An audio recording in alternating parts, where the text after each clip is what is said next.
அன்றைக்கி நான் தான் கடைசியாக பேசினேன் இந்த படத்துக்கு ட்ரெய்லர் லான்ச் நடந்தபோது. ஆனால் இன்றைக்கி ஒரு பெல் அடிக்காது, ஸ்க்ரீனில் படம் கிடையாதுன்றதுனால ஓகே. வந்திருக்கிற எல்லாருக்கும் நன்றி. அண்ட் எங்கள் டீம் ஸ்டேஜில் இருக்கிற எல்லாருக்கும் தேங்க்யூ இன்றைக்கி ப்ரெசென்ட் ஆனதுக்கு. ஏன்னா நிறைய பேர் அன்றைக்கி ட்ரெய்லர் லான்ச்சில் வர முடியல, ஷூட்டிங் இருந்தது. ஃபர்ஸ்ட் ஆஃப் ஆல் நிறையா பேர் நாங்கள் மிஸ் பண்ண ஒருத்தர். ட்ரெய்லர் லான்ச்சில் எங்களால் அவரோட பேரை சொல்ல முடியல. ஸோ இந்த படம் நிறைய பேருக்கு ரெண்டாவது பாதியில் பார்க்கும்போது இன்ஸ்பைரிங்காக இருக்குது. அவங்களோட கனெக்ட் பண்ணுது. எங்கள் வாழ்க்கையில் இப்படி ஒருத்தர் வரமாட்டாரா அப்படின்னு எங்கே வச்சுதுன்னா அது காரணம் அரவிந்த் சாமி சார். அரவிந்த் சாமி சார், தேங்க்யூ ஸோ மச் எங்களுக்காக இந்த ரோல் நீங்கள் பண்ணதுக்கு. ஆக்சுவலாக அந்த மாதிரி கடவுள் மாதிரி ஒருத்தர் வரணும் அப்படின்னு டைரக்டர் சொல்லும்போது அரவிந்த் சாமி சார் எப்படி இருக்கும் அப்படின் போது அவருக்கு ரொம்ப பிடிச்சது. அப்போ நான் ஐஸ்வரி கணேஷ் அங்கிள் அவர்கிட்ட சொன்னேன். அவர் இமீடியட்டாக எனக்கு ரொம்ப நல்லா தெரியும், நீங்கள் பேசுங்க அப்படின்னாரு. நான் மெசேஜ் அனுப்பிச்சிட்டு நான் ஃபோனு கையிலேருந்து கீழே வைக்கிறதுக்குள்ளே எனக்கு கால் பண்ணார். கால் பண்ணிவிட்டு இமீடியட்லி சைடு ஓகே அதை பண்ணுறதுக்கு. அண்ட் அவர் அந்த இடத்துல வந்தது ரொம்ப பெரிய டிஃப்ரென்ஸ் இந்த படத்துக்கு. ஸோ தேங்க்யூ அரவிந்த் சாமி சார். இப்போ தான் முதல் வாட்டி உங்கள் பேரை சொல்லி, ஏன்னா வெளியில் எங்கேயுமே நான் நடித்து சொல்லக்கூடாதுன்னு சொல்லியிருந்தார்.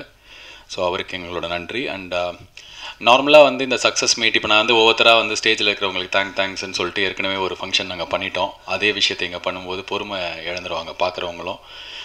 சக்ஸஸ் மீட்டுன்றது ஒரு படம் ரிலீஸ் ஆகி அந்த படம் முதல் வாரத்தில் நல்லா போச்சு, ஆடியன்ஸ்க்கு பிடிச்சிருக்கு அப்படின்னா ரெண்டாவது வாரத்துக்கான இன்னும் கொஞ்சம் ஒரு புஷ், ஒரு ஹோப் கொடுக்கறதுக்காக நடத்தப்படுற ஒரு விழா தான். அதுதான் ஹானஸ்ட்டாக.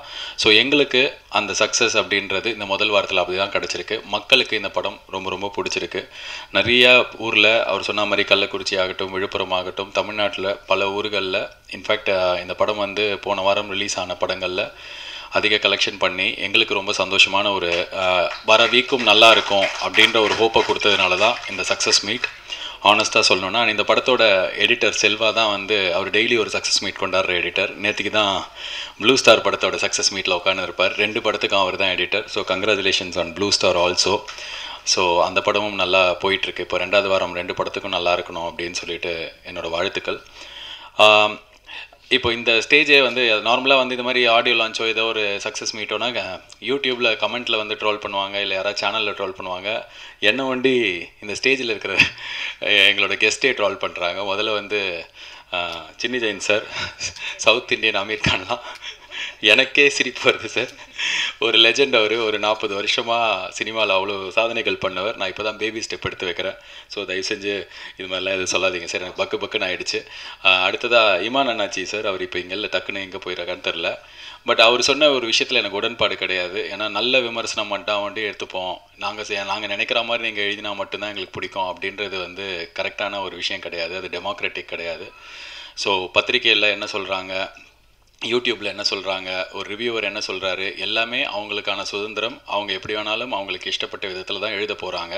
இதை கொஞ்சம் மாற்றி எழுதுங்க, லாஸ்ட் பேராகிராஃப் நல்லா போடுங்க, ஃபஸ்ட்டு பேராகிராஃபில் கரெக்ஷன் சொல்லுங்கன்னு சொல்கிறதுல உடன்பாடு கிடையாது. எனக்கு ஒரு படம் வெளில போயிடுச்சுன்னா எல்லாருக்கும் உரிமை இருக்குது. இந்த படத்தை பொறுத்த வரைக்கும் சந்தோஷமாக நடந்த விஷயம் என்னென்னா, பொதுமக்களுக்கு யாருக்கு நாங்கள் படம் எடுத்தோமோ அவங்களுக்கு இந்த 2வது பாதி பயங்கர இன்ஸ்பைரிங்காக கனெக்ட் ஆகிருக்கு.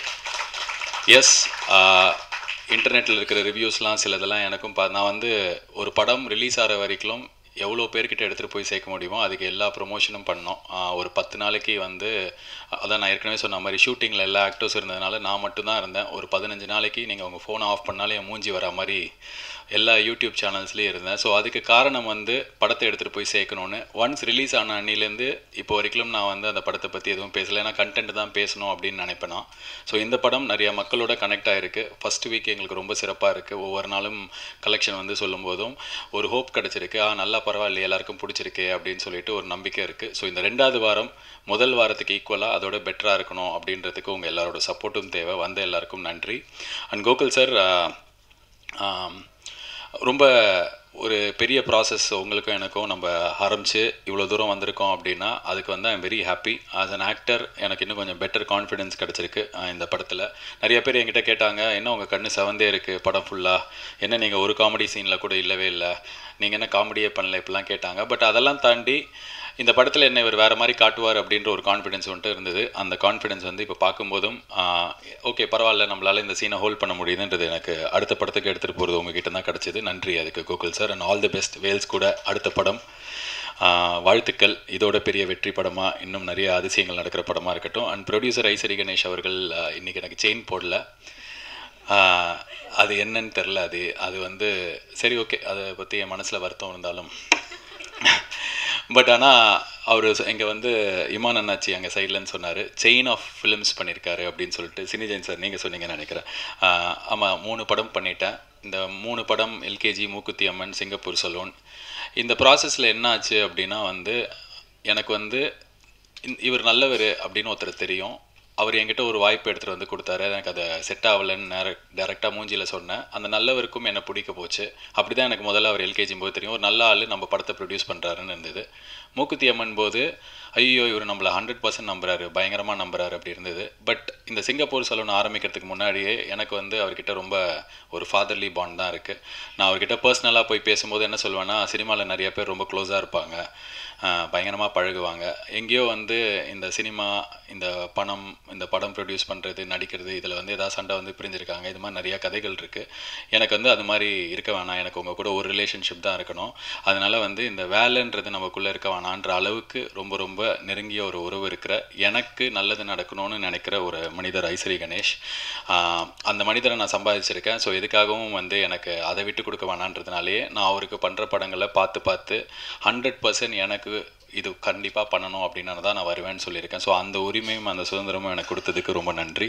அண்ட் செயினில் 3 தான் முடிஞ்சிருக்கு. இன்னும் என் செயினில் வந்து நான் எல்கேஜி 2, மூக்குத்தி அம்மன் 2ன்ற மாதிரி என் படங்கள்லேயே நான் வந்து எழுதி எனக்கு நிறைய ஐடியாஸ் இருக்குது. உங்ககிட்ட தான் நான் பண்ணுவேன் அதை. பட் இப்போதைக்கு அந்த செயின் வந்து கோகுல் கழுத்துக்கு போயிருக்கிறதுனால அவருக்கு என்னோடய வாழ்த்துக்கள். கொஞ்ச நாள் அந்த செயின் இல்லாமல் நான் தனியாக கையில் யாராவது காப்பு போடுவாங்களான்னு பார்த்து வெயிட் பண்ணுறேன். ஃபைனலி ஒரே ஒரு விஷயந்தான். இல்லை, அதுதான் அந்த செயின் இப்போதைக்கு கோட்டிங்க, இப்போ மழுப்பக்கூடாது நீங்கள். ஸோ சீக்கிரமே வேறு காப்புகள். கலைப்புலி தானு சார் ரொம்ப நாளாக கூப்பிட்டுருந்தீங்க. ஹியர் ஐ கம் படி. பட் இந்த சிங்கப்பூர் சலூன் 2வது வாரம் முதல் வாரத்தோட எந்த அளவுக்கு சிறப்பாக இருக்கும் அப்படின்றத நாங்களும் ஆர்வமாக எதிர்பார்த்துட்ருக்கோம். காரணம், ரொம்ப ரொம்ப ஹானஸ்ட்டாக சொல்லணுன்னா, ரத்தம், கத்தி, அதுக்கப்புறம் வந்து நிறைய அப்யூசிவ் படங்கள்லாம் ஹிந்திலையும் சரி மற்ற மொழிகள்லையும் சரி இங்கே வந்து பயங்கரமாக ஓடுது. அந்த மாதிரி நேரத்தில் ஏதாவது பண்ணி வாழ்க்கையில் ஜெயிச்சிடலாமா அப்படின்ற நம்பிக்கையோடு இருக்கிறவங்களுக்கு ஒரு சின்ன ஹோப் கொடுக்குற ஒரு படமாக இது வந்திருக்கு. ஸோ நிறைய பேருக்கு அது கனெக்ட் ஆகிருக்கிற காரணத்தால் நல்ல விஷயம் சொல்லியிருக்கிறதுனால இந்த படம் நல்லா போச்சுன்னா, 2வது வாரம் இன்னும் திருப்தியாக இருந்துச்சுன்னா நாங்கள் ரொம்ப ஹாப்பியாக இருக்கும். ஸோ மற்றபடி எப்படி இந்த படத்தை வந்து நீங்கள் விமர்சனம் பண்ணி எழுதியிருந்தாலும் அந்த ஊடகங்கள் அனைத்துக்கும் நன்றி. நீங்கள் இப்படி தான் பண்ணணும் அப்படின்னு சொல்கிறதுல எனக்கு உடன்பாடு இல்லை. ஸோ அது எங்கள் கருத்தாக, எங்கள் குழுவினர் கருத்தாக எடுத்துக்காதீங்க. பிகாஸ் நான் ஏன் திருப்பி சொல்கிறேன்னா, இந்த படம் வருதுன்னு சொல்லிட்டு தமிழ்நாட்டில் இருக்கிற 3/4 பேருக்கு எடுத்துகிட்டு போய் சேர்த்துது social media, promotions, YouTube channels, media. ஏன்னா நான் வந்து நல்லா ப்ரொமோஷன் பண்ணுறதே ஒரு படத்துக்கு ப்ரொமோஷனாக மாறி அதை வச்சே மீம்லாம் போட ஆரம்பிச்சிங்க. ஸோ அவங்க எல்லாருக்குமே நன்றி. Wishing for us a great second week. Thank you so much for coming. எல்லாருக்கும் நன்றி, வணக்கம்.